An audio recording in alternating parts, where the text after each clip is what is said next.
नमस्कार दोस्तों, कैसे हैं आप सब। आप सभी का स्वागत है आपके अपने YouTube चैनल पर। और आज की हमारी कहानी शुरू करने से पहले जो भी चैनल पर पहली बार आए हैं या जिसने भी अभी तक चैनल को सब्सक्राइब नहीं किया है तो जल्दी से जाकर चैनल को सब्सक्राइब करें और घंटी का बटन दबाकर ऑल का आइकन जरूर प्रेस कर लें ताकि हमारी कहानियों की नोटिफिकेशन आप तक सबसे पहले पहुँचती रहे और आप हमारी कहानियों का आनंद उठाते रहें।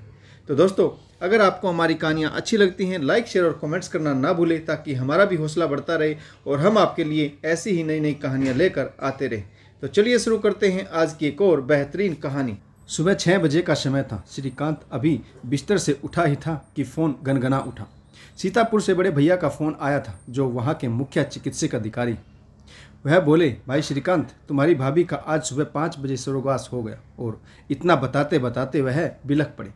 श्रीकांत ने अपने बड़े भाई को ढांढस बंधाया और फ़ोन रख दिया।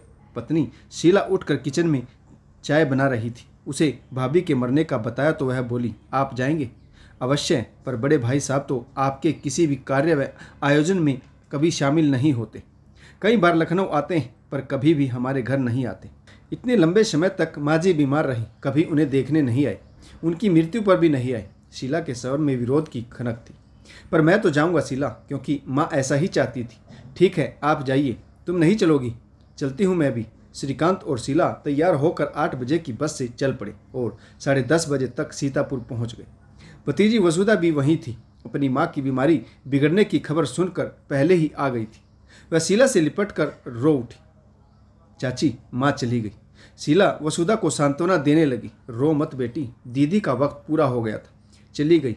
कुदरत का यही विधान है, जो आया है उसे एक दिन जाना है। वह अपनी चाची से लगी सुबकती रही। भैया भी श्रीकांत से लिपट कर रोने लगे।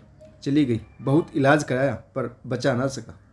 कैंसर ने नहीं छोड़ा उसे। श्रीकांत उनकी पीठ सहलाता रहा। थोड़ा सामान्य हुए तो बोले, भैया आपने तन्मय को फ़ोन कर दिया? भैया बोले, हाँ कर दिया। फ़ोन उसी ने उठाया था, पर माँ की मृत्यु का समाचार सुनकर दुखी हुआ हो ऐसा नहीं लगा। कुछ भी तो नहीं बोला, केवल ओह कहकर चुप हो गया, एकदम निर्वाक। कुछ देर उसके बोलने की प्रतीक्षा करके मैंने फ़ोन रख दिया। पता नहीं आएगा या नहीं, यह कहकर भैया शून्य में ताकने लगे। बेटी वसुधा बोल उठी, आएंगे आएंगे क्यों नहीं, आखिर माँ मरी है उनकी, सगी माँ। माँ की मृत्यु पर भी नहीं आएंगे क्या? भैया बोल उठे, आखिरी 15 दिनों में तो उसने बहुत कष्ट भोगा, बहुत कठिनाई से प्राण निकले। वह तन्मय से बहुत प्यार करती थी। उनकी प्रतीक्षा में आंखें दरवाजे की ओर ही टिकाए रखती थी। पूरे 5 वर्ष बीमार रही वह, पर तन्मय एक बार भी देखने नहीं आया। देखने आना तो दूर, कभी फ़ोन पर भी माँ का हालचाल ना पूछा, माँ से कोई बात ही नहीं की। ऐसी निराशक्ति कहते कहते भैया सिसक पड़े। भैया, ठीक यही तो आपने किया था अपनी माँ के साथ। वह भी रोग सैया पर लेटी दरवाजे पर टकटकी लगाए आपके आने की राह देखा करती थी, पर आप ना आए। ना फ़ोन से कभी उनका हालचाल पूछा। वह भी आपको बहुत प्यार करती थी। आपको देखने की चाह में के लिए माँ भी चली गई बेचारी। आप भी तो निराशक्त बन गए थे। श्रीकांत मन ही मन बुदबुदा उठा। भैया का दूसरा बेटा कनाडा में साइंटिस्ट है, उसका नाम चिन्मय है। श्रीकांत ने पूछा, भैया चिन्मय को सूचना दे दी? हाँ, उसे भी फ़ोन कर दिया है। जानते हो क्या बोला? ओह वेरी सैड, मोम चली गई। खैर, बीमार तो थी ही, उम्र भी हो चली थी, एक दिन जाना तो था ही। कुछ बाद में चली जाती तो आपको थोड़ा और साथ मिल जाता, पर अफसोस अब आप अकेले रह गए। डैड, धैर्य रखिए, हिम्मत रखिए। आप तो पढ़े लिखे हैं, बहुत बड़े डॉक्टर हैं। मृत्यु से जब तक 2-4 होते ही रहते। टेक इट इजी, मेरे मुंह से निकल पड़ा। जल्दी आ जाओ बेटा।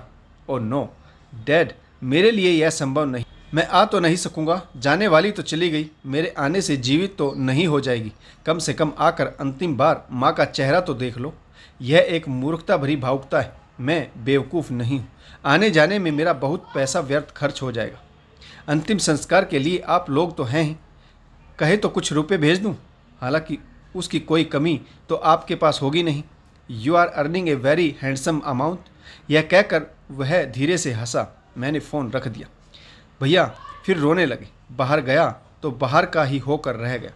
माँ के साथ सदा चिपके रहने वाले ने एकदम ही माँ का साथ छोड़ दिया। माँ को एकदम से मन से बाहर कर दिया। माँ गुजर गई तो अंतिम संस्कार में भी आने को तैयार नहीं। वारे लड़के, ऐसे ही लड़के तो आप भी। श्रीकांत फिर बुदबुदा उठा। धीरे धीरे समय सरकता गया। इंतजार हो रहा था कि शायद तन्मय आ जाए। वह आ जाए तो सब यात्रा शुरू की जाए, पर वह न आया। जब 1 बज गया तो गोपाल बाबू बोल उठे, भाई सुकांत, अब बेटों की व्यर्थ प्रतीक्षा छोड़ो और घाट चलने की तैयारी करो। उनका आना होता तो अब तक आ चुके होते। लखनऊ यहाँ से है ही कितनी दूर, फिर उसके पास तो कार है, उसे तो और भी जल्दी आ जाना चाहिए था। प्रतीक्षा छोड़कर सब यात्रा की तैयारी शुरू कर दी गई और 2 बजे के लगभग सब यात्रा शुरू हो गई। सब दाह से जुड़ी क्रियाएं निपटा कर लौटते लौटते शाम के 6 बज गए। तब तक कुछ अन्य रिश्तेदार भी आ चुके थे। सब यही कह रहे थे कि तन्मय क्यों नहीं आया। चिन्मय तो खैर विदेश में है, उसका न आना क्षम्य है, लेकिन तन्मय तो लखनऊ में ही, उसको तो आना ही चाहिए था। उसकी माँ मरी, उसकी जन्मदात्री, कितनी गलत बात है। किसी तरह रात कटी। भोर होते ही सब उठ बैठे। भैया श्रीकांत पास आकर बैठे तो बहुत दुखी, उदास, टूटे टूटे और निराश लग रहे थे। वह बोले, 1-2 दिन में सब चले जाएंगे, फिर मैं रह जाऊंगा और मकान में फैला मरगट सा सन्नाटा। इतने प्रेम से बनाया नीड़ उजड़ गया, सब फुर हो गए। अब कैसे कटेगी मेरी तन्हा जिंदगी। और इतना कहते कहते वह फिर फपक पड़े। थोड़ी देर बाद श्रीकांत बोले, क्यों श्रीकांत, कभी तुम्हारी भेंट तन्मय से होती है?